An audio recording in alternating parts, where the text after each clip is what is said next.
what you want, when you want it, where you want it. This is The Mesh. Brothers in Tech is a weekly podcast focused on personal and home technology, helping provide you, our fellow brothers and sisters in tech, with some information, assistance, and recommendations.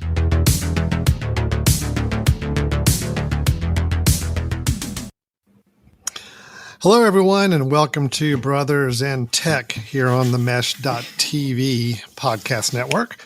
My name is Alan Jackson, and off to the right of me on the screen, but as I tilt my head, I'm going to go to the left to indicate where Brian Jackson is, my brother in tech. How you doing, Brian? Good, Alan. Good.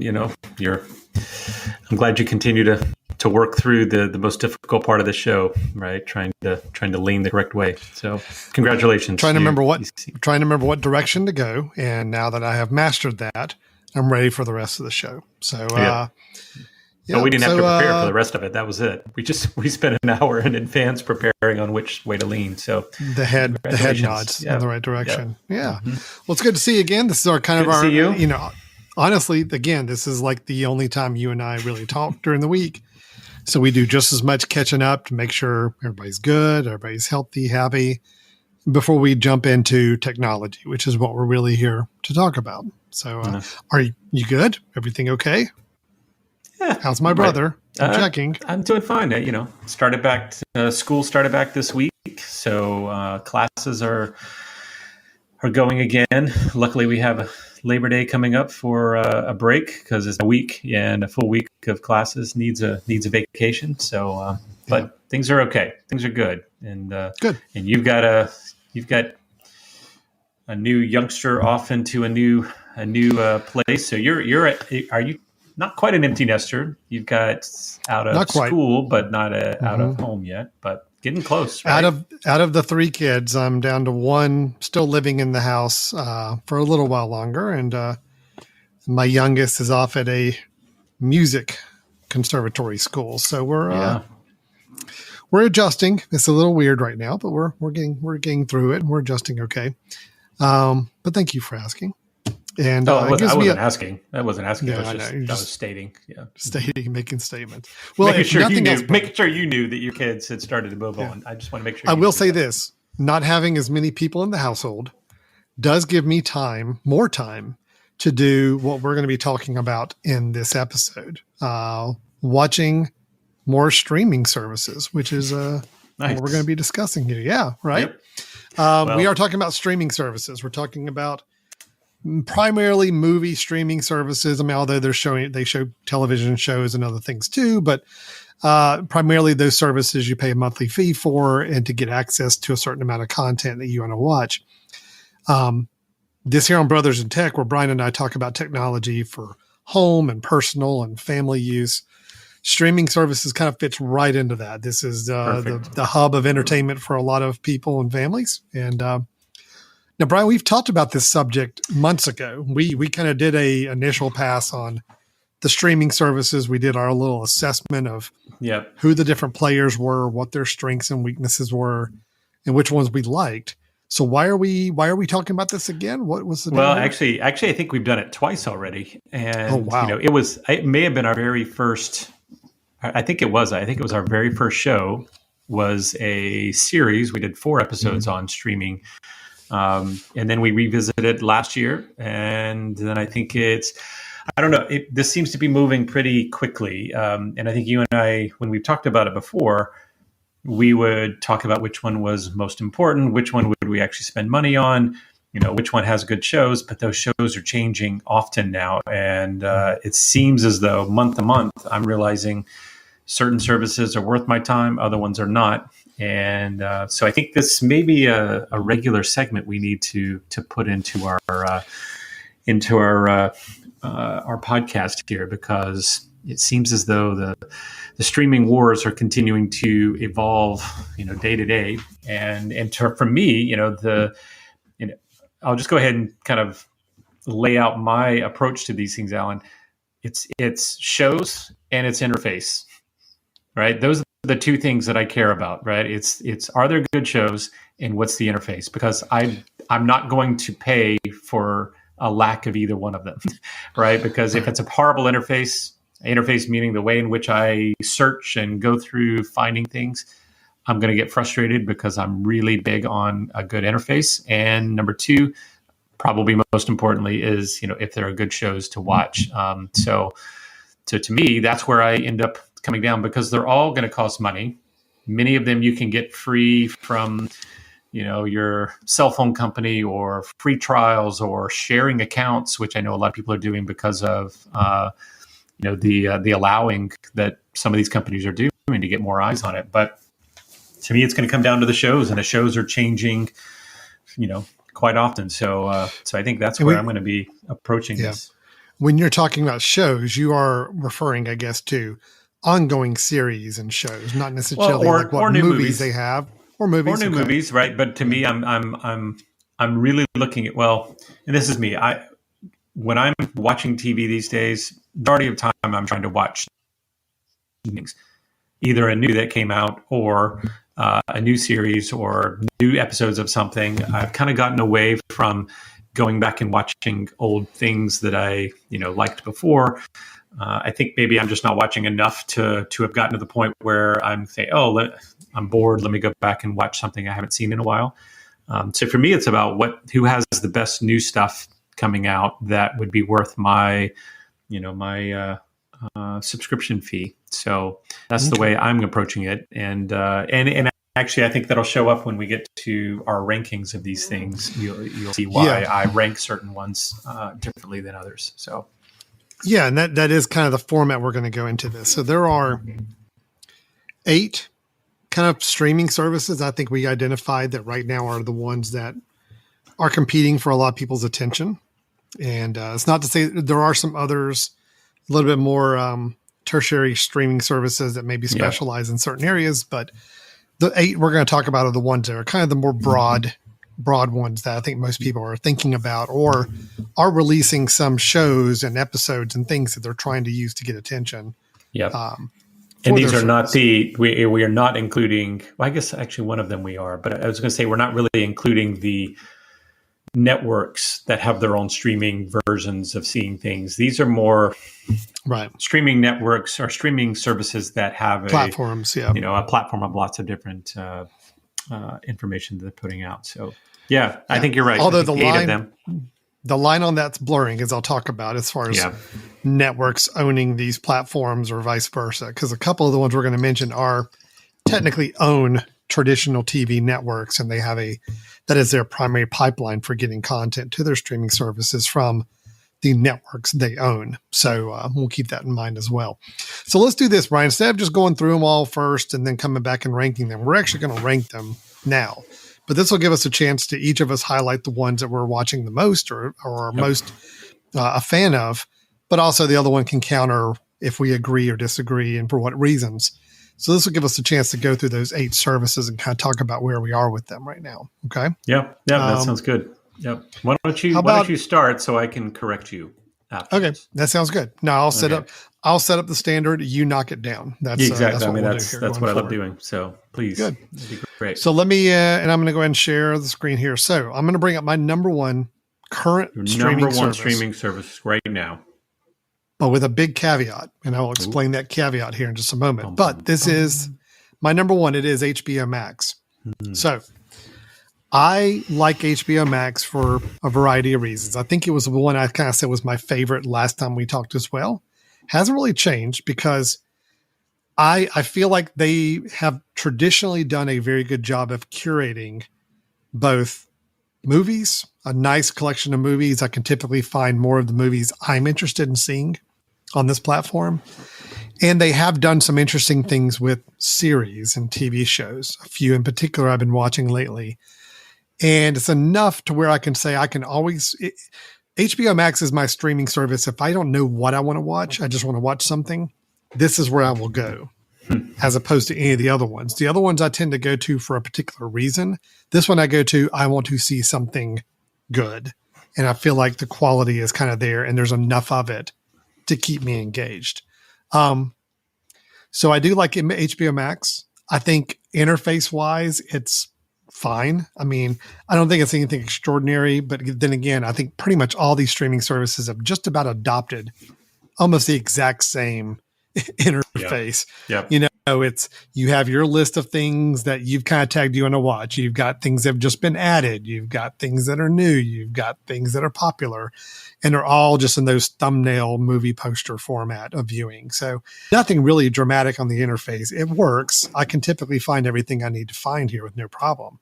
HBO Max, I think, has done a pretty good job of still aligning with some really great kind of mini networks. I'm trying to think if I can show kind of an idea of what that is. You know, they've got some good originals. They've got some good shows they do. They also own content from several like kind of different content providers. Yeah, here we go. DC, you know, for those who are fans of those movies. TCM, the Turner Classic Movies. They've got a movie collection there. Adult Swim, more animation for adults. Looney Tunes, Sesame Street, Cartoon Network. There's a lot of networks that they have content from, their hubs. And I think that really helps because for me, I do a lot of Turner Classic Movies. They used to have... You do a lot of cartoons. Yeah. I mean, cartoons probably is what brought you into it, right? Looney Tunes. Maybe a little bit of that. I do like a lot of the Adult Swim stuff, yeah. They used to have another, like a high criteria... high quality movie content. I don't think that hub is here anymore, but TCM, the Turner Classic Movies, will typically give me a lot of what I need there. I do give a caveat to HBO Max, like I said earlier when I was describing this, is although right now I think it's good and I think it's got some great content. They just started their new Game of Thrones, which I have not watched any Game of Thrones. I don't know it, but supposedly that's doing huge numbers for them. So I think that's giving them a lot of good input as to some new content they're doing. The thing I will caution against is that there has been some business dealings between Warner Brothers and HBO platform. This HBO Max platform is going to be changing over the next year. I think it's kind of a grouping of Discovery TV and HBO and Warner Brothers, and they're realigning all this stuff. They have been moving content off of HBO Max for a little while, last little bit. Supposedly because I think they're figuring out that some of the content they have on there, if it's not insanely popular, it's actually costing them more than if they just wrote it off for tax purposes and just got it off the platform and not had to pay for it anymore. So we have seen some stuff move away. People were all up in arms because a lot of Sesame Street content started going away. There's some other classic movies that have gone away, other things that used to be on there have been moving away. So what this means for HBO Max going forward, I don't know. They've canceled some of the original movies they were about ready to release for the same reason. They don't want to release original movies on HBO Max anymore. They want this to be for really big budget theatrical movies that come online or for their big TV series. And so that may mean a lot of like good mid-tier quality stuff is going to move away from the platform. So anyway, that's HBO Max. I still think it's my favorite platform, but I am watching it with cautious eyes to see if they make any changes on that. Brian, what's your thoughts, and where do you have HBO Max ranked right now? Well, I mean, I think as usual, you're a little bit off in your approach to things. I actually have HBO number 2 in my list. Oh, yeah, we're so far off. So you're very far off. Yeah. So my number 1 is Apple TV Plus, and I'm not sure I certainly wouldn't have said that about a year ago. I would not have had them at the top. However, if you go back and I don't know why you would, but if you went back and listened to our old shows where we've talked about streaming, I was big on Apple TV, but I was big in terms of optimism, right? I kept thinking, okay, they've got money. They've got clout. They're going to take over. And I really still believe that that's the case. And I'll say that I just, they're the first one I go to. And this is the way I thought about it, Alan, in the actual Apple TV box, and when you've got all your apps on the screen, of course you reorganize them to what's most important. And I always think to myself, when I'm sitting down and my wife and I want to watch something, what's the first app that I'll go to? And for me, it's Apple TV. Now, there's a caveat there in that Apple TV has the app that allows you to see some other things, but not necessarily what I would ask. I mean, it doesn't allow you to see Netflix, right? It doesn't really pipe in. So I don't necessarily use it for other things. I'm always looking to see what are the originals, because I think Apple TV is starting to really hit its stride in putting out a number of good shows. This is just me, but I love how Apple TV started to do the progressive releases, once a week, because it got me back to where, as a kid, where you really were waiting for something to come out, as opposed to just like, oh, cool, I'll knock this out in this weekend and that's now done, and I got to wait a year before I see the next season. I love how they've done that. And when you get involved with one or two shows that are coming out once a week, for me, that's enough, right? If I have one night where I'm wanting to watch a few things, I can get the new episode of this, and this, and then feel pretty good about it. I will say, Brian, just as a caveat, you're right. I think Apple TV was the one that kind of pushed back to the format of releasing one episode a week, rolling out. Now, every service does that, with the exception of Netflix. And I think Amazon Prime, I think, also still does weekly releases. I don't know if maybe they are. I know HBO is doing that now with the new Game of Thrones kind of prequel. HBO's been pretty good about one a week release.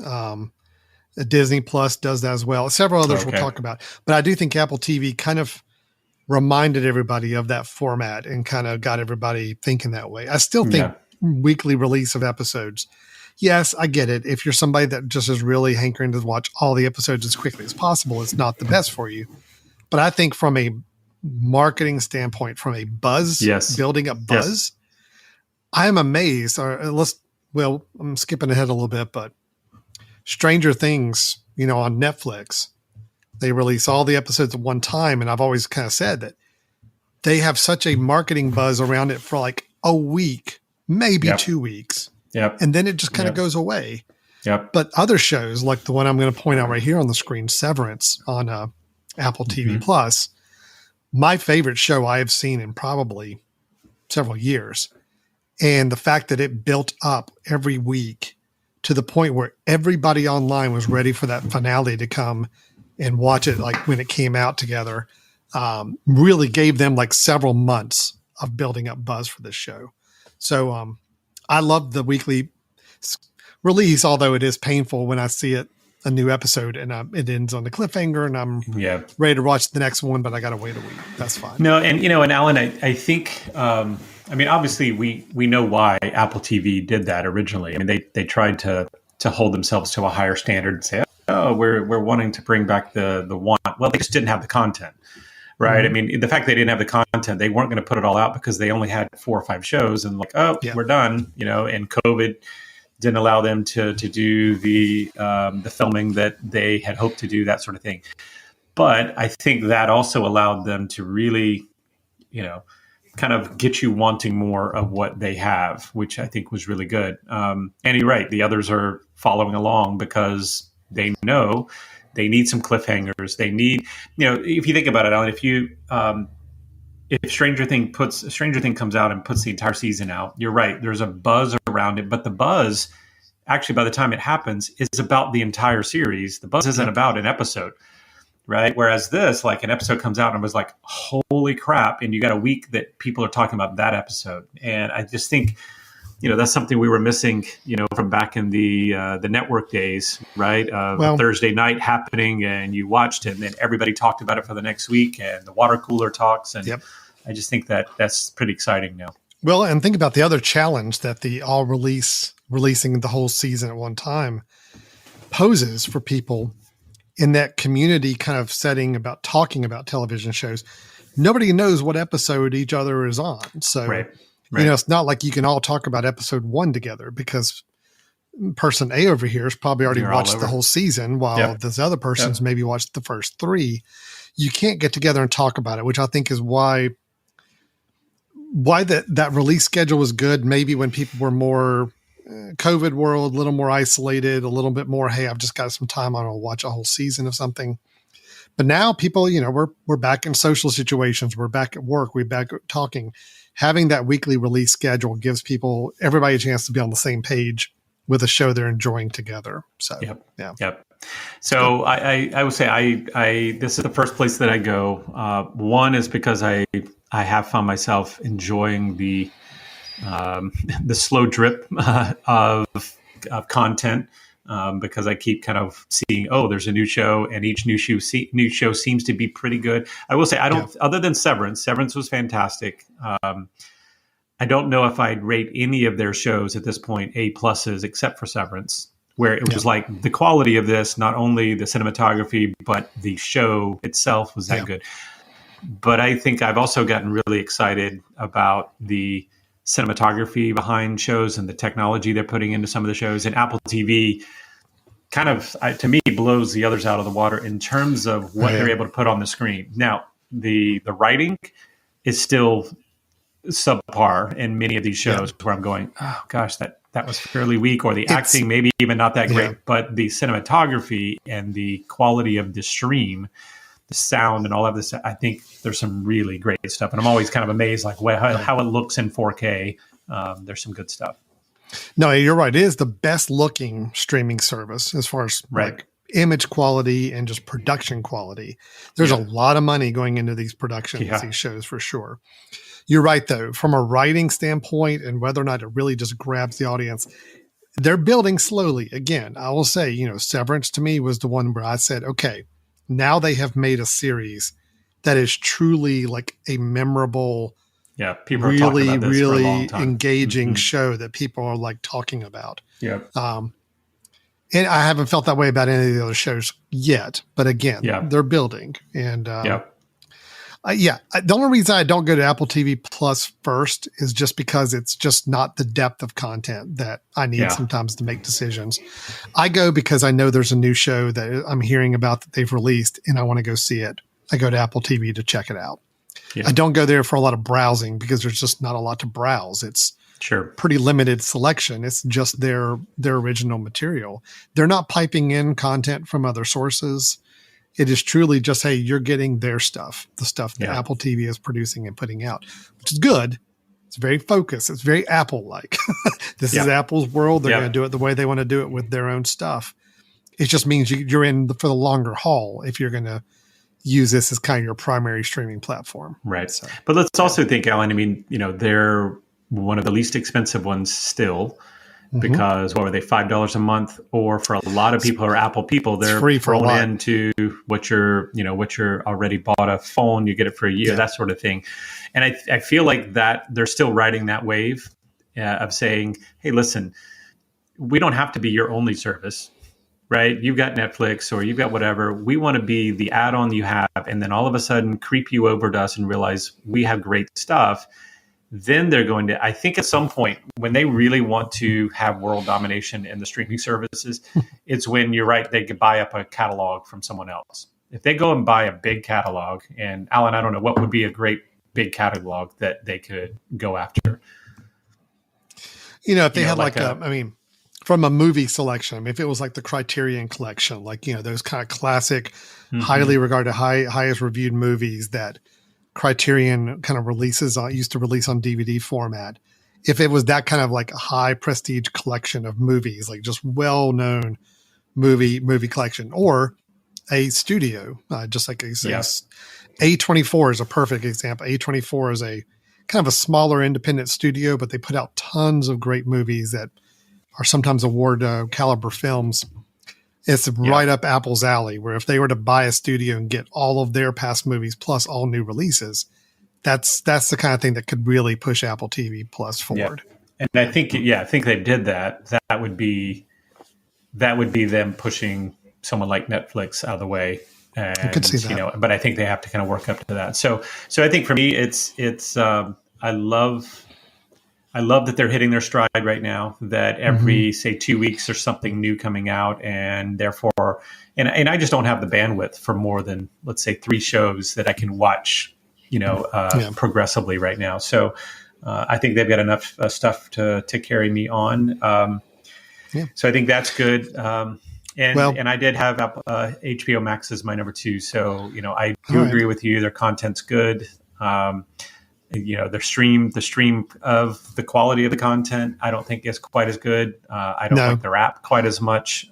There's still a funky piece that happens every time I go into this app where I can't tell where the cursor is or what's highlighted. And I have to kind of go a couple of steps one way or the other. That's true. Look at that. There's no real, a very, very slight indication of where you're rolling over. A bit of annoyance, especially on an Apple TV box and the remote there. But no, the quality is good. And certainly, when you've got a hit show, right? And I think that's one of the things we'll talk about, Alan, that both of us, I'm pretty sure, have a similar, some of our bottom ones are the same. And I think it's because the hit shows are lacking, right? That there's not this like, oh my gosh, I have to have it simply for that show. And I think that's the big draw. When you get a service because of a show, and then all of a sudden you stay in because you think, well, that show is going to come with another season soon. And it kind of drips in, and then they try to buy you into the other things. HBO, obviously, Game of Thrones is a huge one.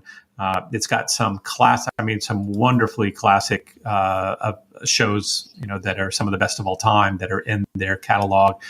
So going back and watching some of those, that you're going to get good content. But so I would say they're definitely up there as my number 2 right now. All right. Well, and Apple TV Plus is my number 2. So we're right on the same page. Just a little flip-flop with the 2. If you told me I could only keep 2 of these streaming services, these would be the 2. Yep. Apple TV Plus is my select high caliber content that I kind of know it's going to be well curated. It's going to be good stuff if it comes out, really well produced things. HBO Max is this is the variety I need of things available to me that I also feel like are good caliber material from a lot of different sources. So that's my 2 criteria there for those 2. And Alan, what is HBO Max running right now? Gosh, like HBO Max is a little more expensive. It's like 15, which is always the way it used to cost when it was on cable TV as well. When people would get it as another channel, it's about $15 a month to get it, and it's a little high. I mean, I think I'd feel even better about it if it was more in the $9 range, $9 to $10. Right. It maybe is a little overpriced, but I think the original stuff they put out has been compelling enough to make it worthwhile for that. Yeah. So, now I was going to move on since we talked about our top 2. My number 3 is Disney Plus. Now, for a couple reasons, Disney Plus, I think I mentioned my, last time we talked as well, it was still one of my favorites. Here's the difference with Disney Plus. The reason why I think you need or don't need Disney Plus. Disney Plus doesn't try to be everything to everybody. It is everything to a certain type of viewer that has certain interest and likes. And right there in front of you, you see 5 buttons on the middle interface. Disney, Pixar, Marvel, Star Wars, and National Geographic. That's what you get. That is Disney Plus. There's not really anything that doesn't fall outside of those 5 categories. If you are a Disney fan or a Pixar fan, animated, live action, anything Disney or Pixar, it's here. If you are a fan of the 2 biggest fandom universes out there in motion pictures or TV, Marvel and Star Wars, it's all here. National Geographic's a little bit that weird outlier. It's like it doesn't really fit with the other 4 as much, but it has got some really great content on the National Geographic Hub. But that's what you get. They're not piping in a whole bunch of other random TV shows and a lot of other different movies. It's pretty much everything is in these 5 camps that they own. Of course, they own all this content. So this is all truly their content they own and can distribute. I'm a Marvel universe guy. I love this stuff. So I do watch it for a lot of the shows there. I'm a Star Wars guy. So of course I love it for all that content as well. I do not watch it as much for the Disney and Pixar, but it's nice knowing that it's there if there's something I did want to go back and catch up on. So overall, I like it because it's niche and it is very good in that niche. But it's not my top 2 because, again, if it wasn't for those niches that it satisfies for me, I would have very little reason to go here. Yeah. As it is So it right sounds now, like there's sounds like for you, it's a for me. good inclusion into your Yeah. your library of services, but it would never be your only one, I'm guessing. Well, and if you as a viewer look at what I'm describing, you see these 5 boxes and you're like, none of those really speak to me. Okay, Yeah. Disney Plus is not your service. You do not need it. You're not missing anything. But, if you are like me and my boys are, and we are kind of into the whole Marvel thing, we get excited because every week there's a new Marvel TV episode coming out that we have to watch. Star Wars has been putting out their own shows and weekly episodes on those as well. So it does make it compelling to stay with it, because it's not just movie drops. They've got original shows they're putting out in these universes as well. I'll say overall picture quality, image quality, I think is good. It's definitely better than some of the other services that we'll talk about in a little bit. Interface is fairly simple and good. Actually, I'll take, the one thing I should mention that doesn't fall in these 5 camps. I mean, even though they're technically owned by Disney, but just does not fit in any of these 5 hubs, is The Simpsons. For whatever reason, Disney owns The Simpsons now, but for whatever reason, The Simpsons are on Disney Plus. Every episode you could imagine of that long running series. So if you are a fan of The Simpsons, this is where you could fit, and it doesn't really fit in any of these 5 categories underneath it, but I guess you can call that a 6th hub that they have. So, yeah. So overall, I like Disney Plus because it has me coming back every week for very specific reasons, but I'd never go to Disney Plus just to say, I want to watch something new. I want to check out what's out there. It's very much appointment viewing. I know there's a new episode out. I know there's a new movie being released. I'm going to see that, and then I'm pretty much done until the next one rolls around. So, okay. Wow. Okay. I'm assuming, Brian, that this is going to be I'm going to guess a little lower on your list, right? Well, this is the point in time where we create some drama here, Alan. You know, I mean, we've got to have some Oh, you want to wait and here, see right? We are brothers. It is on your list. No. Okay. No. I'm saying this is where I'm going to turn a lot of people off because this is the lowest on my list. Disney Plus is the bottom of my list. It's absolutely the last bottom of the my list. Wow. Yeah. And I'll tell you why. And again, this is where people are going to probably I'm going to turn off a lot of people. I'm going to turn off a lot of people. I know what you're going to say, and boy, are you sure you want to go down this path? This is a dark road to go down, Brian. Can we take a pause so I can think about things for a minute? Yeah. Okay. So I'm not a Marvel person. I'm not a Star Wars person. I do like Pixar. Pixar is great, but I don't just go and see what Pixar has. Pixar is fantastic if it's something that I happen to watch. Great. Mm-hmm. Disney, I'm not a Disney fan. Honestly, out of all of that, when I go to Disney Plus, and I do have it, but I don't pay for it. I've got a family that allowed me to jump in on it.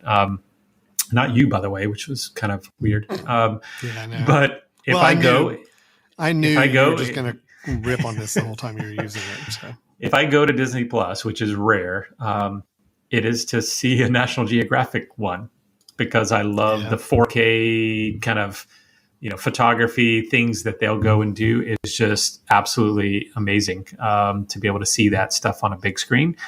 Sure. But man, I have to say, unless someone tells me like, okay, so I watched The Mandalorian. That's where I went to Disney Plus originally, and I was like, I'm going to watch that. My wife wouldn't watch it. She has no interest in it. I liked it. I thought it was great, but I'm not one of these that had to watch it because of the Star Wars. I've seen the 3 Star Wars film, the original ones, and the others maybe I've seen. I don't even know if I've seen them all the way through, but it's not my thing, right? I love the original. I love them, right? Marvel, I could care less. Right. I've never gotten into it. I've never gotten into the superhero sorts of things. I could really care less. So it is absolutely on the bottom of my list. Now, you said about quality. Yeah, the quality of stream's great. If you're into, and I do think it's really those two, it's Marvel, Star Wars that get such a draw for people. That if you're into that, I mean, this is where you have to be. right? I mean, you have to be at this place because it's the only place you're going to get it, right? So I think the board of directors of Disney, when they were plotting out and designing Disney Plus, they had your picture up on the board and said, okay, this is not the person we're building this service for. Yep, they're like, we'll slide him over here because we really don't care about him. It's like we were like, okay, what does Brian like? Okay, well, we're going to make sure we don't do any of that. Right. We're doing everything else. Yeah, We want the anti-Brian Jackson customer. They did a good job. No, you're right, but I mean, I think but you putting it at the bottom of your list explains exactly my situation with it. It is a niche based service for a specific type of audience, and it's not meant for everybody. Yeah, Like I look at like my parents, our parents. Would I recommend ours. I guess. Would I recommend they get Disney Plus? Well, I mean, no, not really, because I don't think any of the 4 categories, maybe National Geographic. Yeah, But if somebody asks me, should I get this service? My question is, well, do you like any of these 5 things enough to pay $7 or $8 a month for it? And that's it. But if you like any of these, this is a great service and it looks good. It's a good interface. It's easy to use. I like it quite a bit. Now, Brian, I have a mystery, just really quick before we go into our other services. So I have a family plan with Disney Plus, so I can share with other family members. I think you can get up to 5 or 6 family members you can share with. Yeah, so I do have that invite yet, but yeah, go ahead. Well, yeah, but I do have an extra family member that is watching, but I verified with them that this is not them. I come into Disney Plus, and you can see right here under the continue watching, and it shows the status bar, how far I am. I'm not watching any of these. And my other family member that I have inquired with has also said they do not watch any of these shows either. But somehow these episodes are coming up as continue watching. And now the weird thing is there are some shows I do watch. And when I come back here, it will show the newest episode of that already with a progress bar like halfway through. And I haven't started watching it yet. So it's really weird. It's almost like there's a phantom person watching my account. Now, if this is one of my children and you've been lying to me or you've been trying to be kind of coy about it, I want you to come clean and let me know. It's okay. It is okay if you are logging in under my account and watching some shows ahead of me. They have not copped up to that yet. So I'm just giving them a chance to claim that. But they have stated that they do not do that. And again, some of these shows, I don't know who is watching them or what. So anyway. Well, let me just get this out of the way. It's not me. Okay. Because I would tell you.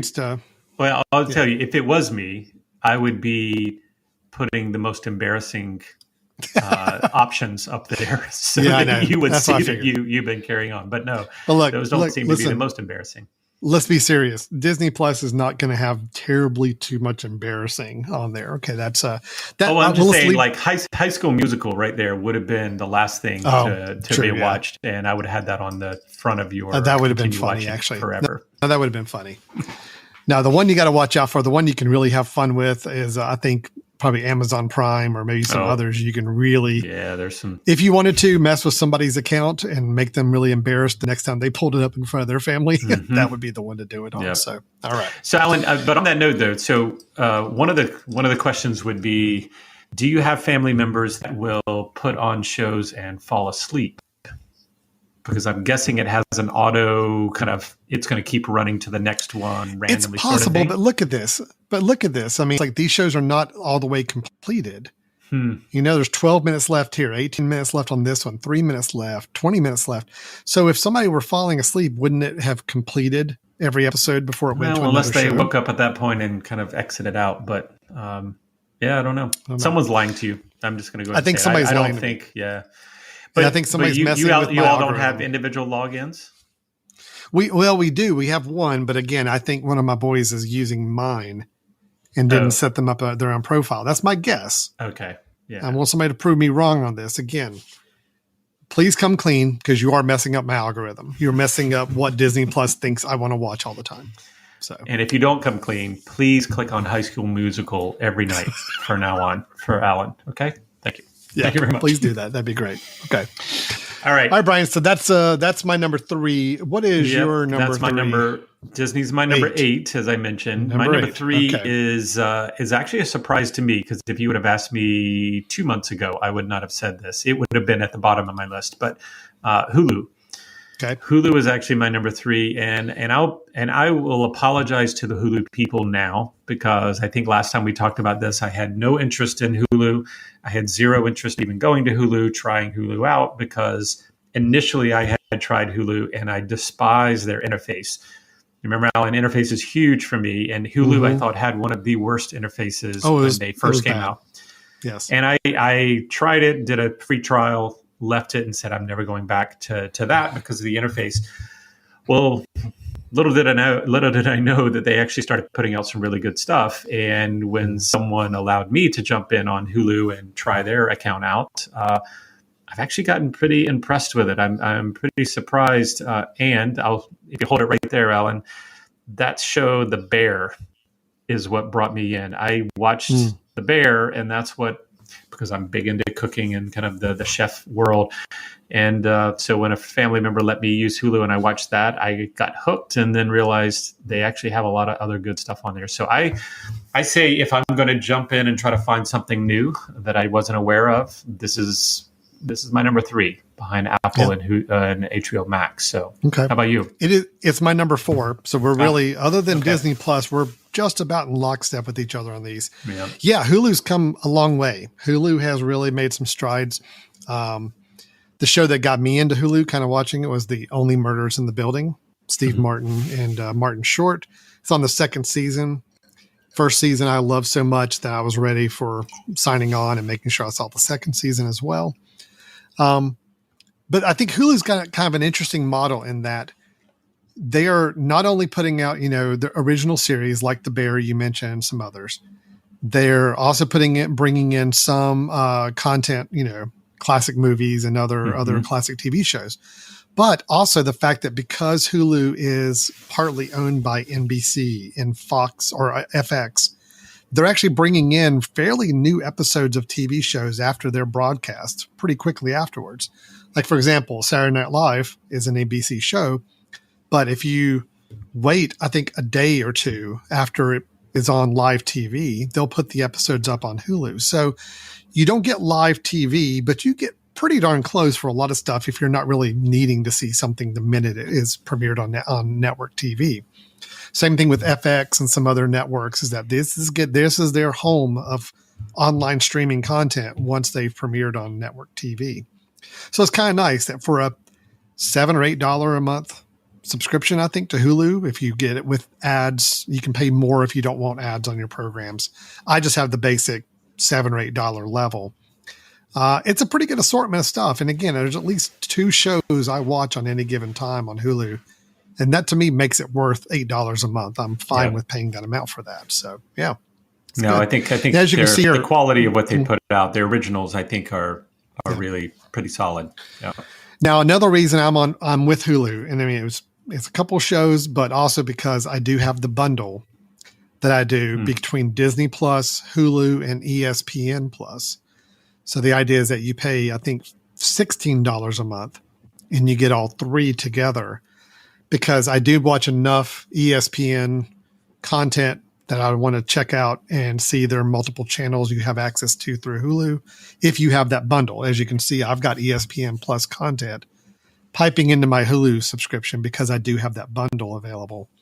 Yeah. So it's kind of nice, and that I feel like I did the math, and it worked out about the same as if I bought Hulu and Disney Plus together, to just go ahead and do the bundle and also get the ESPN extra content on there as well. So, Hulu's coming around, and they keep rolling out some new shows. I just today heard somebody raving about this new show, The Patient, that just started up. So I heard that again, new things starting up with a combination of some almost live content from network TV. Kind of makes for a nice combination. So yeah, Hulu's the one I'm with you. I'm the most surprised that I'm still watching and kind of enjoying right now. So yeah. Cool. Well, Handmaid's Tale, of course, was the one that, got a lot of people into it. It was its star show for a long time. And so I think the fact that they changed their interface, I'm very happy about. And the fact that I was away from them for so long, means that I have a lot of things to dabble in. So yeah, it makes good. sense. So that's my number 3. That's your number 4. And I'm going to take a wild guess that my number 4 might be your next one as well. I don't know. Netflix? Yeah. Okay. So Netflix. Let me choose with my family members here. I still haven't figured out who Material Girl is, but I think that might be. I don't know who that is, to be quite honest. Somebody's got an account on my Netflix. Well, you only have one more family member. Is that not? Yeah. Is that not who they are? It would have been Alex, but I don't know. I asked him the other day, and he claims he does not know who that is either. I have a lot of mysteries going on with Disney Plus either. Yeah, I got you. Mm-hmm. I have a lot of mysteries going on with my family streaming service account. So anyway, all right. So Netflix, right. Well, let's talk about Netflix, Alan. Where are you mentally with Netflix right now? All right. So here's the thing with Netflix. Netflix is kind of the granddaddy of all this. It's the one that really, I think, kind of get everybody started off on the whole seeing a streaming service become your primary source of entertainment. I can remember when Netflix really started to kind of pick up steam and people really started watching it. There's a lot of people who would just go to Netflix and canceled cable TV or other things because there's just so much to watch here. Yep. And they're putting out some new shows and it's got plenty to watch. Well, they're still doing that. I mean, there's still a lot of content on Netflix. There's a lot of original shows they put out. I will say, I think the problem with Netflix is kind of that it's trying to be everything to everybody. And in doing so, it's almost a master of none. It is so much content, so much both library content and original content going up rapid pace. It's doing the release schedule of everything at one time. So you kind of get a little bubble of buzz about a show when it comes out, and then you don't really hear about it again much after that. And so it's a tough one for me because it's the one that I am less likely to go into and just look for something because half the time I can't find it. It's just so much stuff. It's like I scroll, I feel like on this homepage forever, even just trying to figure out stuff that I've just recently watched. I go down, I'm scrolling down, I'm halfway down the page and there's new releases, I want to see. There's all these different categories. I'm just going on forever. Here's my watch it again stuff I've watched before I can watch again. It almost just gives me a headache when I get in here because it's too much. I almost get paralysis where I'm just okay, I don't want to get into this. Netflix for me right now has to be where there's a show I specifically want to seek out and watch. And I watch it. And it is one I could choose to binge if I want to, or stagger myself out on a regular basis. I have not been a big fan of a lot of their original movies lately. I have tried to watch and review some of them and hasn't been really anything impressive. The shows I did watch that I felt like they really kind of made their mark with. I mean, Stranger Things, I'm generally a fan of, and Ozark. I was a big fan of that show. Yep. And right now I am a fan of the show The Sandman. That is pretty much it on Netflix for me right now. Anything else is just if there's a old show that is worth catching up with, or somebody points me in a direction of something to watch.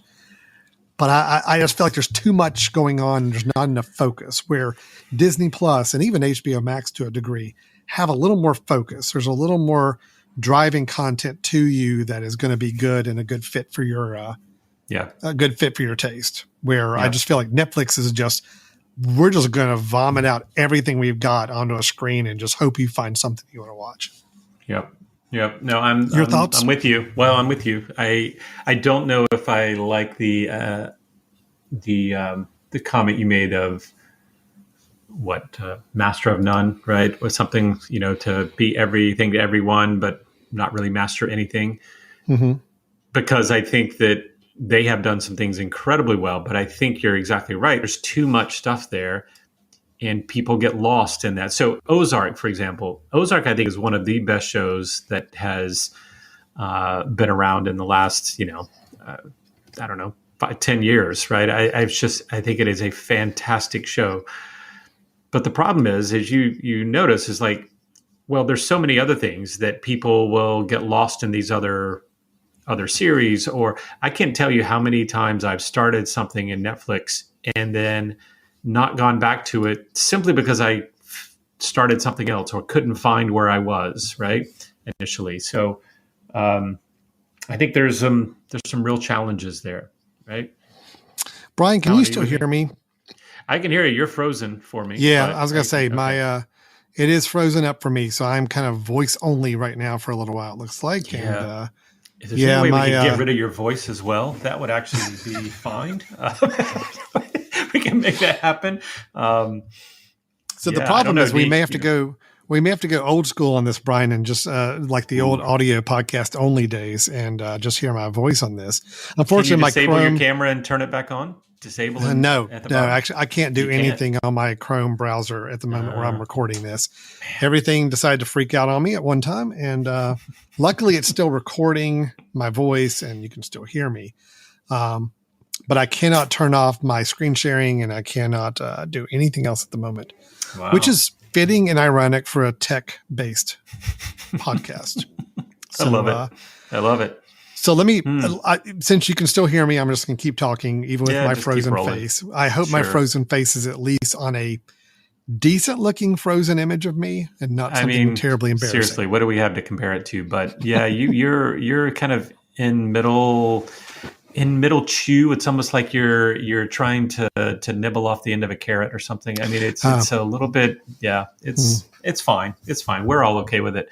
But let me just carry on for a minute, and then you feel free. Let's see if it unfreezes. Yeah, hopefully it will. But I will just let me. I was going to say one thing about Netflix to kind of chime in on that.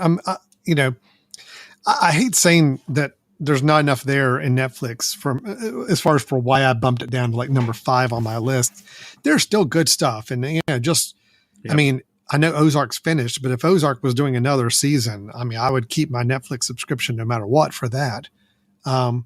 There are several shows that I think are engaging enough, but I just don't find myself going to Netflix by default. And I guess that's my biggest takeaway, is that it has to be, for me, somebody tells me there's a show I should check out. Somebody tells me there's a documentary I need to watch.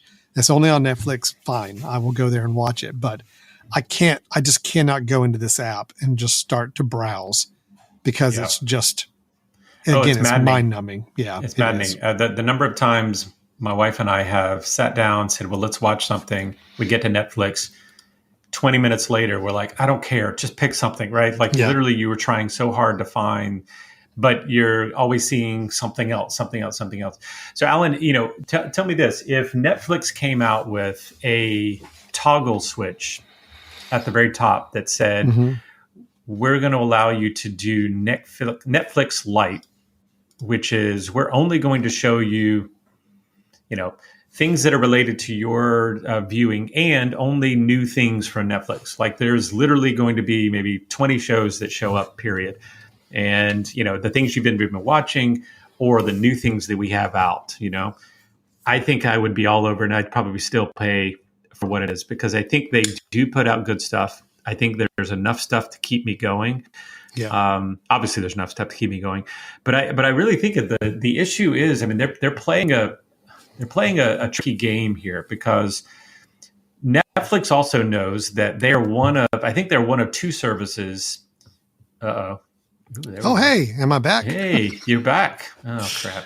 Well, I'm sorry. Well, sorry about that, everybody. Lasted. Yeah, it's weird. But Netflix is playing a game, Alan, that I think that they believe that they're one of 2 services that, for the people that only have one service, people are choosing Netflix. Or I would dare say people are choosing Amazon Prime, because they get it for free with their Prime membership. Sure.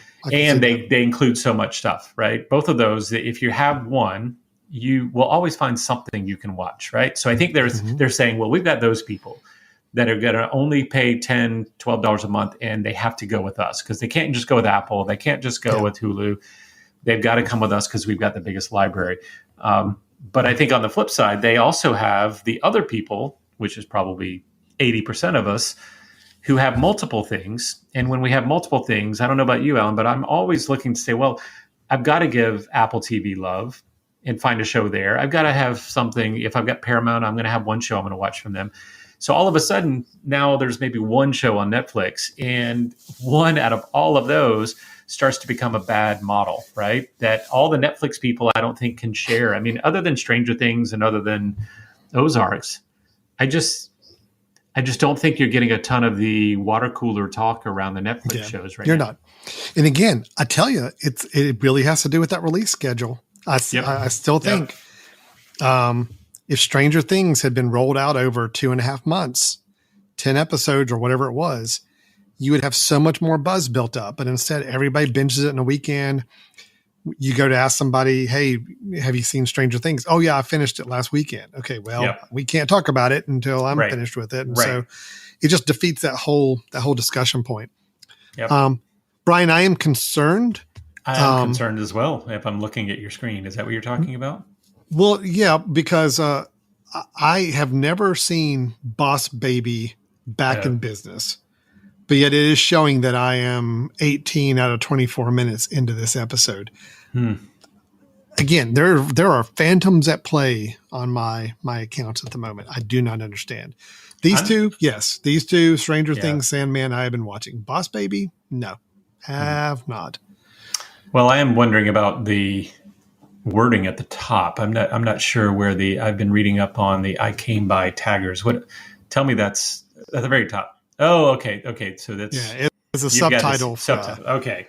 Well, it's subtitles because I turned off the sound because the sound. I got you. That is Netflix. Okay. Unfortunately, when you go to Netflix, they're the ones that decides they are going to still play sound of the trailers on the top of the screen, where everybody else has figured out we're going to quiet those until you actually physically scroll up and say you want to hear the sound from those trailers. So So I think they're playing a weird game, and I don't know, but I haven't looked at the exact numbers now, but I think Netflix just had their first quarter where they lost people, right? They did. So I think that this could be a challenge. I believe that they're either going to have to do the slow release on a few big time things, which of course is going to old model because they have so many things that how do they decide which one is going to be the big thing, right? When you have all these new things coming out. I mean, right there, like Netflix, all of those things, there's a lot of stuff that's coming out that just through Netflix. And quite honestly, I'm not sure if anybody can get through all of those things. I mean, you'd have to designate a ton of your life to do that. So therefore, I think people limit to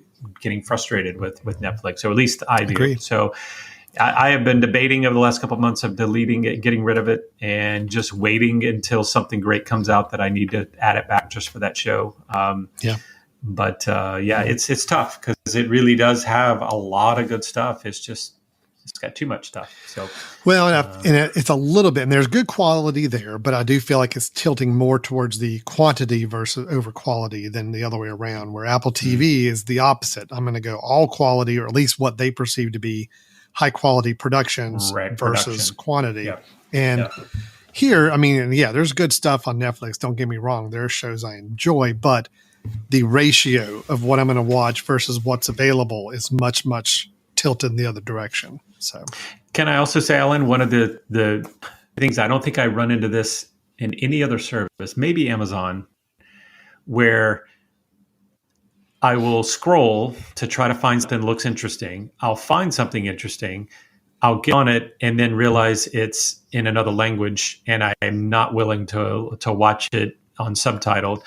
And then I'm frustrated and I go back, where they just don't make it as obvious. They've got so much content. There's a lot of content that is not in English that you have to watch subtitles. And if you're not into that, it just maddens you even further with the scrolling capabilities, where you say, oh, I'm going to watch Dark. I've heard that's amazing. Oh, crap, I'm in it now, realize it's this. And so I just think they're filters. They need more filters. I mean, if anything, this is the company that should put a ton of filter options available for people. I think they would actually increase their viewership if they put a series of filters at the top where you say, okay, you know what? When I scroll, I only want to see this kind of thing. I only want to see things that have happened in the last 6 months. I only want to see, things that are rated this. If you were able to truly narrow all that content down so you didn't have to scroll, maybe you make your own rows to say Alan's row, so-and-so's row, late night row, comedy row, and you have only the ones you care about. And you knew that it would filter out tons of things, but you don't have to slide through them, which I think is the maddening part. I'll also say really quickly, I think one of the other things Netflix does badly is that if you view Netflix on different platforms, like the Roku versus the Apple TV, the rows are not the same. So therefore, if you saw something when you were flipping on one TV, you go to the other TV and try to find that same one. It's not in the same place. Good luck. Yeah, they don't even have the same categories. So anyway, you're right. I know that's a lot. I've noticed Netflix, that as well. But, So anyway, it's a bummer. I think there's ways they could fix it, like you said, with some of the interface changes and allowing you to customize kind of your view and have it be a little better about picking things for you based on your viewing habits. Because right now, I just feel like it just throws anything at you. Oh, hey, Alan liked an action movie last month, so I'm going to throw a whole bunch of action movies out on him and just see if he likes any of these.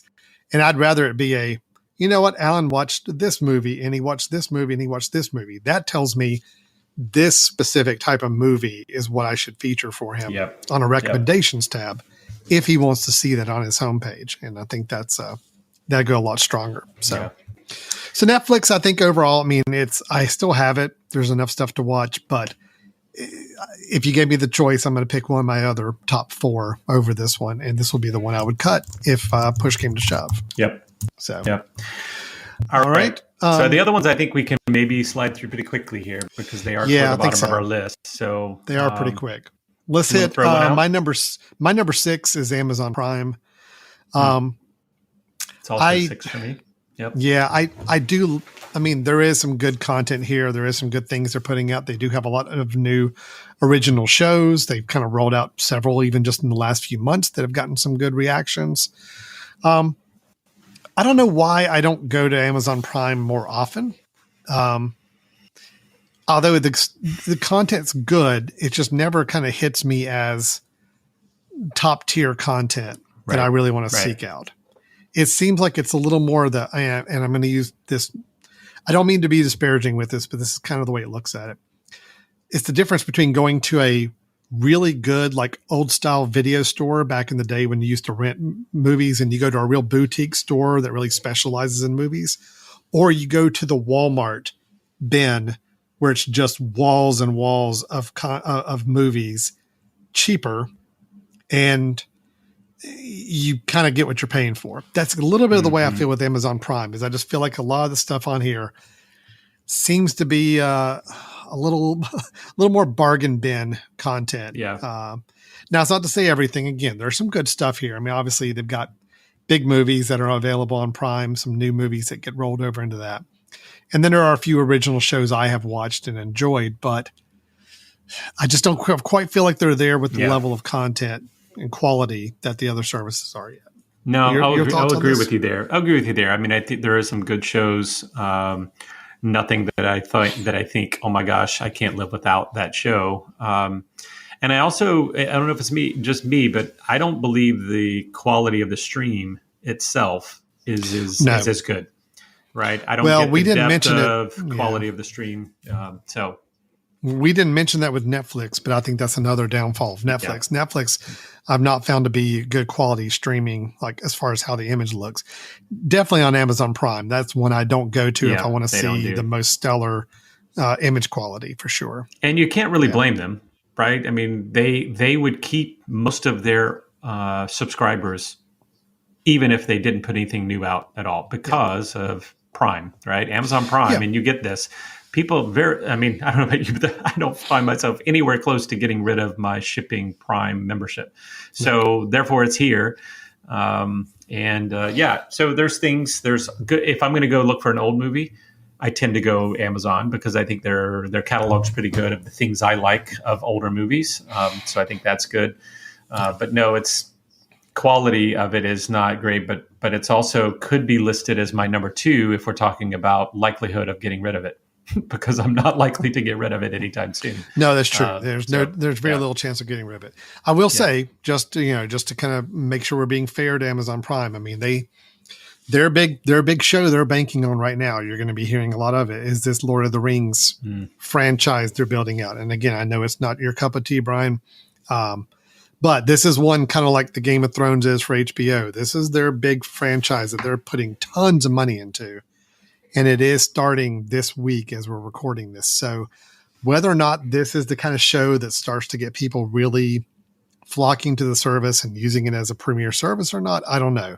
But I can't remember them having quite this big a budget production on Amazon Prime originals as this one. So we'll see what it turns out to be like. And if it helps them at all with things. Yeah. As we kind of moved on the list, Brian, I think the last two we've got are my bottom two. They're your next to two. Disney Plus, we know, is your bottom one, but Paramount Plus. And this is one, as I mentioned earlier on the show, I mean, this is one that owns CBS as a network. So you will find a lot of CBS content that gets piped into Paramount Plus. For example, I'm looking right here on the front page, NCIS, Big Brother, Blue Bloods, all CBS shows that are getting piped into Paramount Plus.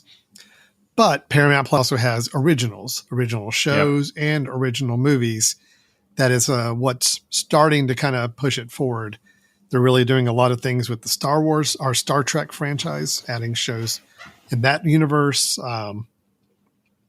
They've had the Yellowstone, 1883. Yellowstone and 1883. Some of that original content. Yeah. Yeah. And I will go ahead and pipe in and say those two shows are why it is up on my number 5 instead of lower.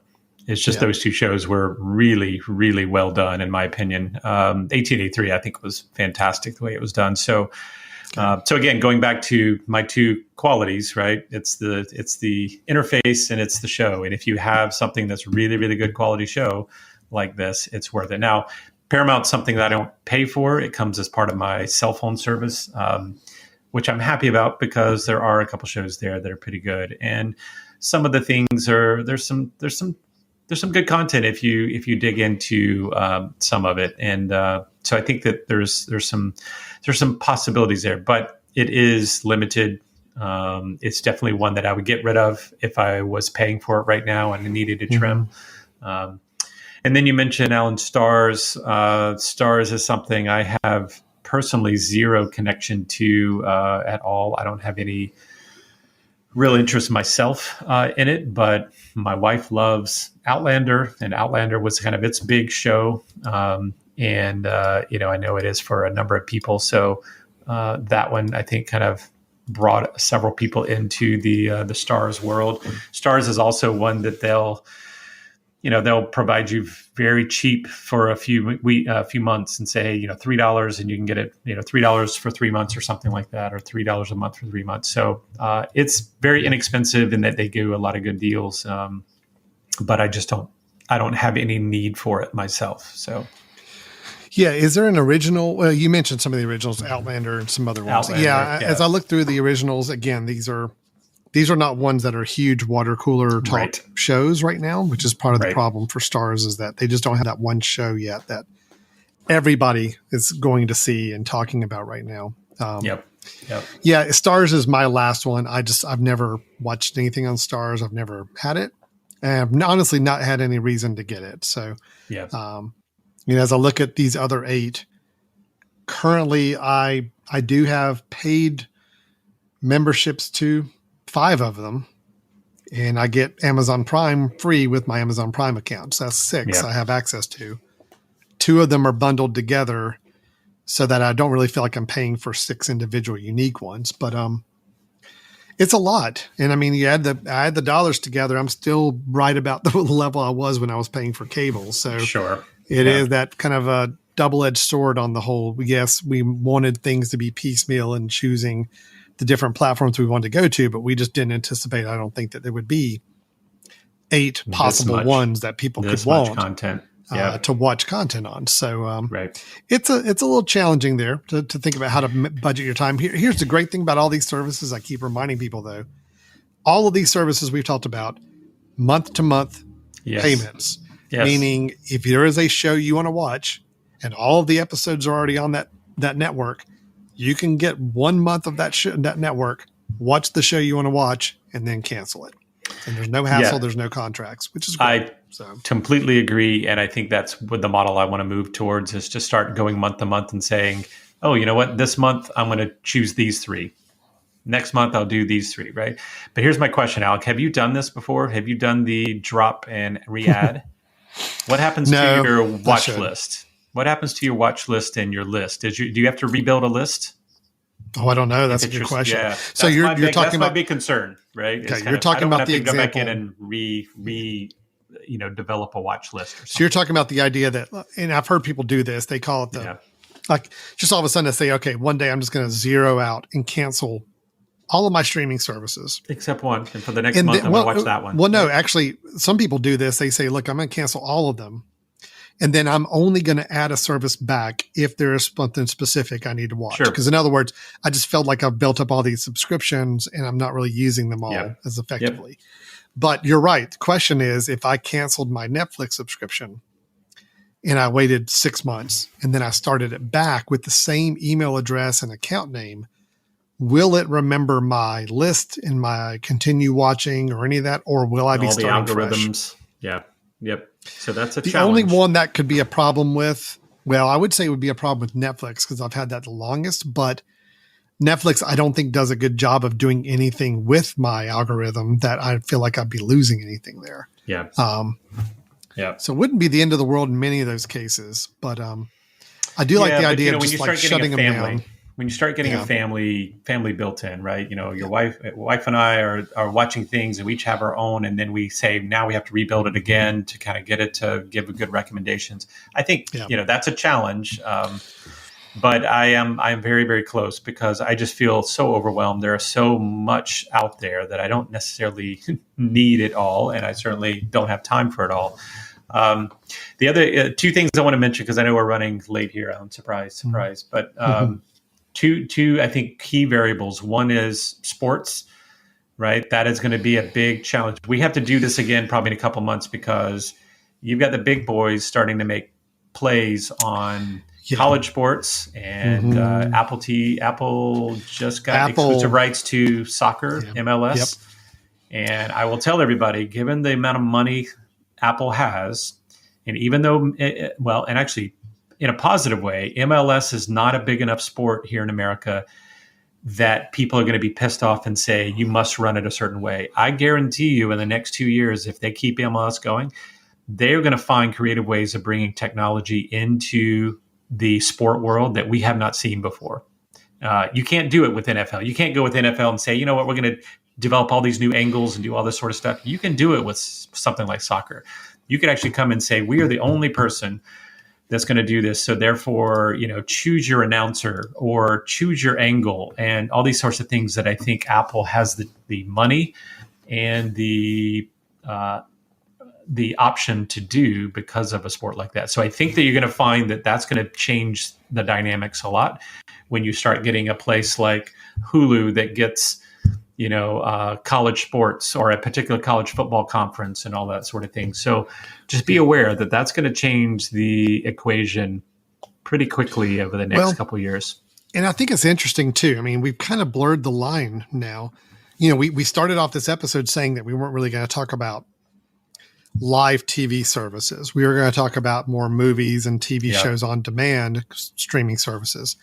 But obviously you take something like sports, and here this is Apple TV's page, and Major League Baseball right there. Friday Night Baseball is live on Apple TV Plus, which is weird when it was announced because it's again, everything we've been used to so far is on demand. I want to watch this episode. I want to watch this movie. Sports is obviously I want to tune in and watch a live broadcast. So when Apple TV rolled this out and is rolling out soccer, they've now blurred the line between a streaming platform and a YouTube TV type platform that's tied into your live streaming of live network TV. I guess the idea here is that, yes, movies and TV shows don't have to be live. Okay. Yes, it was nice when people could all kind of watch something at the same time, but they can get pretty close to that by releasing an episode on a certain day of the week. And everybody kind of watch it in that first 24, 48 hours and can talk about it. Sports, it has to be to the minute. It has to be live. That's the one thing that just does not play on a on-demand basis anymore. And so weaving sports in makes a lot of good sense. And you're going to bring in a lot of people that were not Apple TV Plus subscribers just because they want the Major League Baseball, they want the Major League Soccer, whatever it may be. It's interesting. It's very interesting. I think they're all realizing live sports is the the ticket to get people to wean off of any other type of live streaming service they may be using or cable service, and go all in on their one platform. So, well, and it's also just, it's what's going to bring them to their app, right? Yeah. I mean, the idea that I have no need to go to Netflix unless I hear about something that's coming up. So if you know you're going to be having people enter your app because they know the game's coming on, and then they just happen to see your other ads that are coming across or your other streaming elements, I think it's going to change the dynamics quite significantly. And just, everybody needs to be aware there's only a couple of companies that actually have the money to go after the big sports. Apple is one of them. Apple has enough money that it can vie for some of these. But then you also have, Disney has the money. Hulu probably has the money, given that their partnership with, was it CBS or something? Who with NBC? No, it's they've got a lot of and it. ABC. Yeah. And also, ESPN and everything that are kind of built into that whole world with Disney. They've got the capital to do it. But this is where Netflix is going to be in trouble unless they find a different model to do. So that's one thing I think everybody needs to keep their eye on. The other thing I just want to quickly mention, Alan, is I would love to see, we talked about the one a week sort of thing.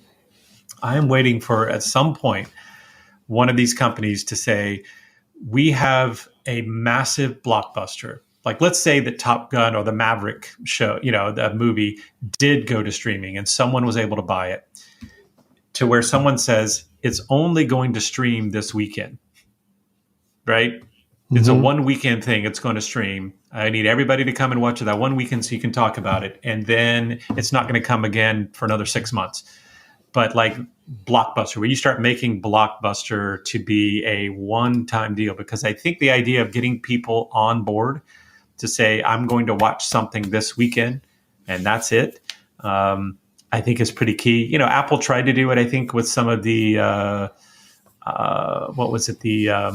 the Ice Age stuff that they were doing, the remaking of the, dinosaur stuff. They were putting those out at certain times. But I really feel like that's something that I'm excited for someone to try again, to get us back in the mode of everybody's watching this tonight, and everybody's going to talk about it tomorrow. We're actually going to plan our day around watching this movie as opposed to, figure it out. Right? See, I've always said I thought it'd be fun if a Netflix really wanted to kind of be different and say, look, we are your alternative. We know how much fun it is for everybody to watch stuff together at the same time. Yep. If there was a Netflix TV channel on the Netflix app that was just streaming some of their Netflix content, but kind of on a schedule in a way, and a nice variety mix, almost like a DJ kind of like serving up stuff. But you can say, hey, look, everybody can hop in and watch this movie at the same time on this Netflix TV channel. You can still watch it on demand. You're not limited to that. But this is more of a, hey, look, everybody jump in. We're going to watch this movie at 8:00 so everybody can get online and chat and talk or whatever they want to do and watch it at the same time. And that could be really fun. That could be really interesting. Well, and that's starting to happen, right? The whole group watch thing is starting to become a thing through Apple, as well as soon. I think Netflix has a group watch option now, or maybe it's Disney or something. But there's a few services where you can say, invite someone to watch with you. You can even hear them talking. But I think there's something about options. Brian, I still find myself going to my TV set sometimes and turning up YouTube TV and just flipping through the channels and say, hey, I'm just have something on in the background. I'm really not, I don't need anything to pay a lot of attention to. And there'll typically be some of these cable channels that are showing some comedy movie or something else that's just good to have on that you don't have. It doesn't matter if you're in the middle of the show or middle of the movie, you can still tune in and watch it. I think if some of these streaming services try to replicate that same kind of feel of there's somebody programming a night of stuff for us, and it's at 8:00. This show is going to start streaming, and you can all watch it together at this time. And it's not just limited to like a small group of people that you want to invite and to watch with you. This is the entire internet has the chance of all watching this show, this movie together at the same time and commenting and talking about it on Twitter or Facebook or whatever it may be. and just having fun with that. Yeah. I don't know. I think it's a little bit of a throwback feel, and it may be something like a Netflix needs to do to stand out from these other services that I feel like are lapping it right now. And, well, that's why I said it. They can record. I mean, they have enough shows, right? They can pick one and say this was a big one, and it's only going to happen at 8 p.m. Eastern and 5 p.m. Pacific on Saturday. And if you don't see it now, you probably won't get to see it for another year because we're not going to put it out, or 6 months or whatever. But now's the time to see it. And everybody's like, cool, I'm preparing for it. Let's go and let's all watch. And then we can talk about it. Now, of course, the problem is people can go and record it and, illegally record it, blast it out other places, whatever. But I just think the group use is something that's going to be needed, because if not, people are just so spread out with these things that it's going to be hard to keep a large chunk of the audience. So I agree. I agree. All right. One last little, just because I know we're always very sensitive, trying to make people understand about cost of things and being very cost conscious with any of their technology. Just a last little plug I'll put in. We've mentioned it kind of here and there as we talk about these services. Please, everybody, remember these streaming services, almost all of them, allow you to have multiple people as profiles to use your service. They do not have to live in the same house. That's the biggest thing I found so many people getting confused by. They think, oh, well, that's just for the 5 family members in my house. No, I mean, you can actually have a family member that lives in another house using one of your profiles on your account. And that's what they're meant for. It's called family. It's not necessarily just household. It is family members. And many of the streaming services will allow you to do that. So just keep that in mind. And that, they encourage that. That's why they have that feature there. If you and your spouse live somewhere and you've got parents that live somewhere else, or maybe you got kids that live out of the house, you can share those, create those profiles, and they can log in and choose their profile and watch their stuff. And it doesn't have to be all in the same physical house. So just, or you could have just really good friends that you decide you're going to make a family with, for this purpose. And that's fine too. They're not discouraging that. They do want there are some, so let's not go crazy here, Alan. There are some services that will say it needs to be a family member. It needs to even be in a household. There are some that will say that. They don't care. I can't remember, but I know I looked at some of them because I was thinking of sharing. But I wouldn't say that they don't care. I would say, there's a lot of them that there is not a check that's going on. And many of them, you're right, saying, hey, as long as they're a family member, because they get it. They want eyes on what they have. They want eyes. Now, they are trying to crack down on sharing passwords, and that is different, meaning that you're giving somebody else your login and password and saying, yeah, go ahead and log in as me. That is something they're trying to crack down on, because then that means you could propagate that login password anywhere, and that really waters down the service. The difference between family member profiles and sharing a login and password with somebody is you actually go in and create a profile for a family member. And in many cases, they get invited to then join that family, and they even have their own login into it, but they're under your family plan. That's okay. But the giving somebody else your login and password and logging in as them to use it is what the services obviously are frowning on and trying to limit. So, yeah. And it's not services like YouTube TV, because if you're going to do that, do not share it with people that are not in your local area, because it will catch you and say, this is a problem, or you must be traveling. So just realize things that are live, you probably want to make sure if you are having multiple accounts, they are accounts that are in the same time zone and the same area, the same viewing area, because they have. Yeah, they need to be in the same, basically the same TV market. If it's the Charlotte, North Carolina market, you need to be in that area, because sure enough, if I leave this area and I fire up YouTube TV, it says, hey, are you traveling? Temporarily moving somewhere else, or are you living there now? Because we need to place you geographically wherever you are, and make sure you're limited to only content that is live available in that area. So, whole different situation, but yes, good point on that. So, okay, Brian, we have talked for an hour and a half about streaming TV services. In this time, we could do this every month, and this is. I think we could have watched 3 episodes of Only Murders in the Building, I believe, in the time we recorded this show.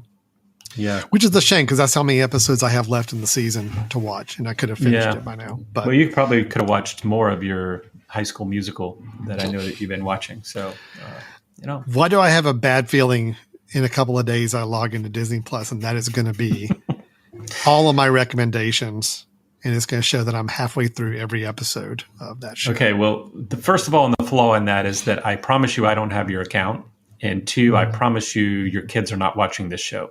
You'd be surprised. One of my sons did listen to one of our episodes recently. Really? Yeah. Okay. He made a comment about it. He listened to it.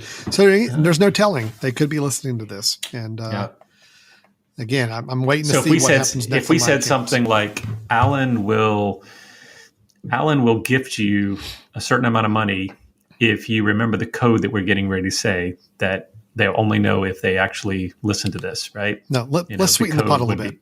What is it? If you subscribe to Brothers in Tech, I'm saying this to my three sons, and you can prove this to me. Your percentage of inheritance in the will might go up a couple percentage, maybe a few percentage points. Now, keep in mind, I have maybe at nothing 1% right now. I was going to say, right now, I have nothing to leave to any of you. So that means nothing. If anything, it may actually mean that you are responsible for more of my more debt, more of my liabilities I'm leaving to you. But I am going to say that I want to see if any of my kids made it A, to the end of this episode an hour and a half later, or B, subscribe to the show in general, and call me out on that promise and try to hold me to it.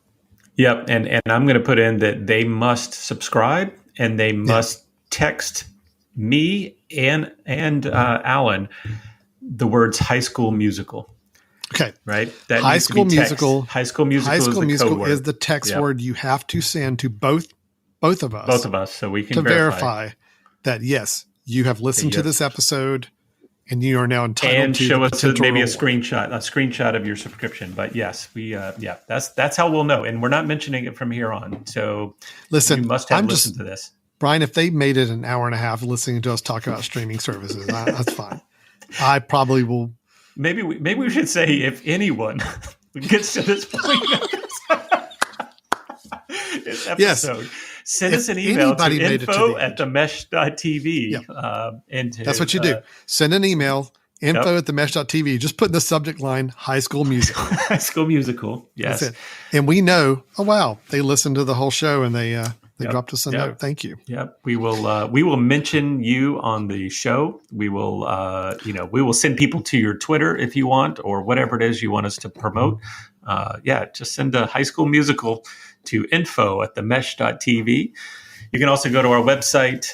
This does not get you your free plug, but you can go to our website at www.brothers-n-tech.com, www.brothers-n-tech.com. So that's where you can see previous episodes, and there is what we're putting in, High School Musical. Yeah, that is Alan's the words to use in the email. Sending to info@themesh.tv. All right. Good deal. Let's see. Let's throw it out. All right. Well, Brian, I'm ready to sign off. I'm ready to go. I was ready to sign catch off up on some things I need 45 minutes ago, but whatever. Yeah, that's true too. All right, well, listen, thanks everybody for watching or listening to Brothers in Tech, talking about streaming services. I hope it was helpful.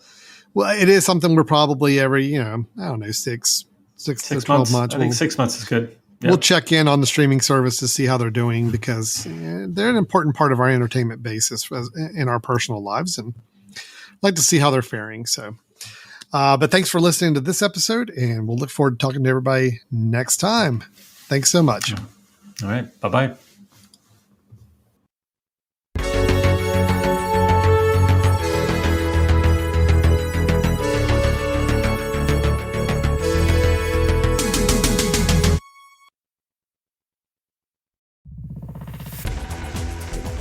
You've been listening to The Mesh, an online media network of shows and programs ranging from business to arts, sports to entertainment, music to community.